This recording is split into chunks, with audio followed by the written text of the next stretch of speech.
shadows over Salem, Over Salem, Massachusetts, a city steeped in history and haunted by the lingering whispers of its infamous witch trials.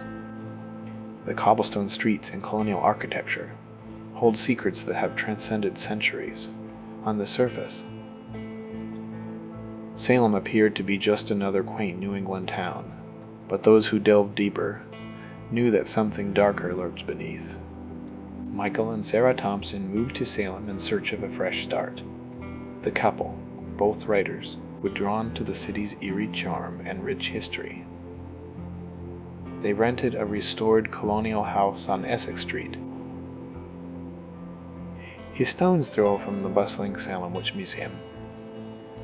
Their new home was a sprawling relic of the 17th century, complete with creaky floorboards and drafty windows.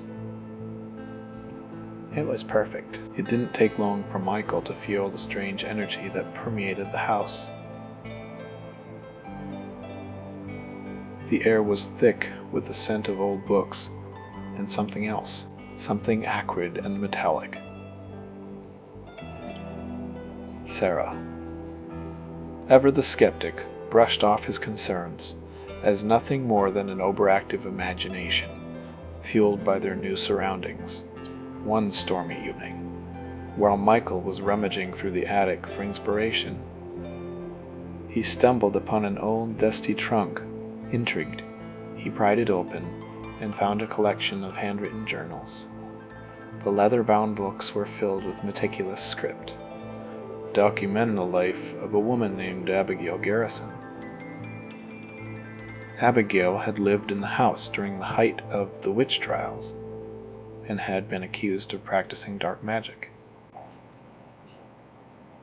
As Michael delved into Abigail's journals, he uncovered a story that sent shivers down his spine.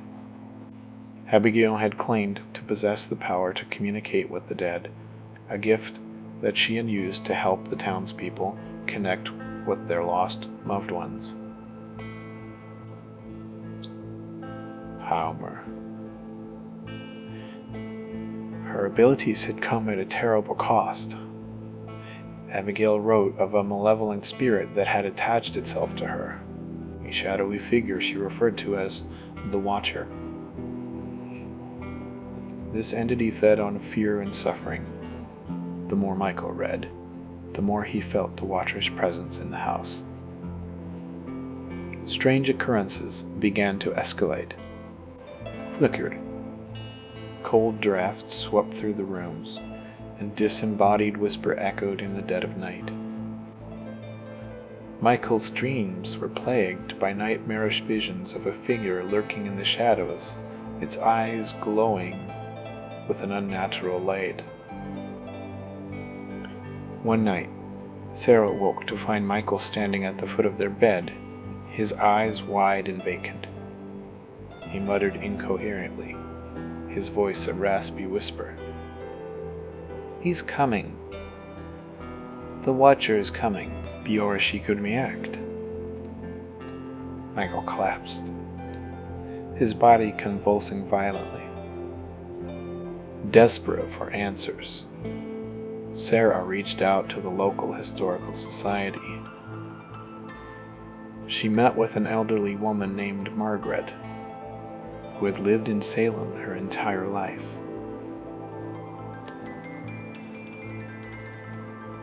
Margaret's eyes widened with recognition. When Sarah mentioned Abigail Garrison and the Watcher, "Abigail's story is one of Salem's darkest secrets," Margaret explained. "The Watcher is a spirit bound by vengeance and sorrow. It preys on those who are sensitive to the supernatural, feeding on their fear until it consumes them entirely." Margaret handed Sarah a faded photograph of Abigail, her eyes filled with sorrow.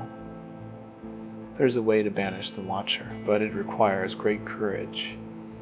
You must confront it and break the cycle of fear it thrives on." Armed with this knowledge, Sarah prepared for the confrontation. She gathered candles, sage, and a mirror, items that Margaret had instructed her to use in the ritual. As night fell, Sarah and Michael sat in the center of their living room, a flickering candlelight casting eerie shadows on the walls. Sarah began to chant the incantation Margaret had given her, the words resonating with an ancient power. The temperature in the room plummeted, and the shadows grew darker, coalescing into a menacing figure. The Watcher stood before them, its eyes burning with a malevolent light. "Show no fear, Sarah," whispered to Michael, her voice trembling. She held the mirror up to the Watcher, forcing it to confront its own reflection. The entity recoiled, its form flickering and contorting as it fought against the power of the ritual, with a final, agonizing scream.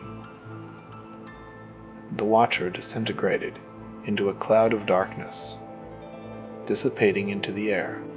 The room grew still, the oppressive weight of the spirit, lifting Michael and Sarah, collapsed into each other's arms, their bodies trembling with relief. In the days that followed, the house on Essex Street seemed brighter. The lingering darkness vanished for good. Michael and Sarah continued their lives forever changed by their encounter with the Watcher. They documented their experience in a book, sharing their story with the world. Salem, with its haunted history, would never be the same for them. The shadows that had once loomed so large now served as a reminder of their strength and resilience. The Watcher was gone, but its legacy would live on in the tales of those who dared to confront the darkness within. Thanks for listening. If you haven't already, please subscribe. Turn on notifications and tell us what you thought of the video. And as always, be careful of what's around you.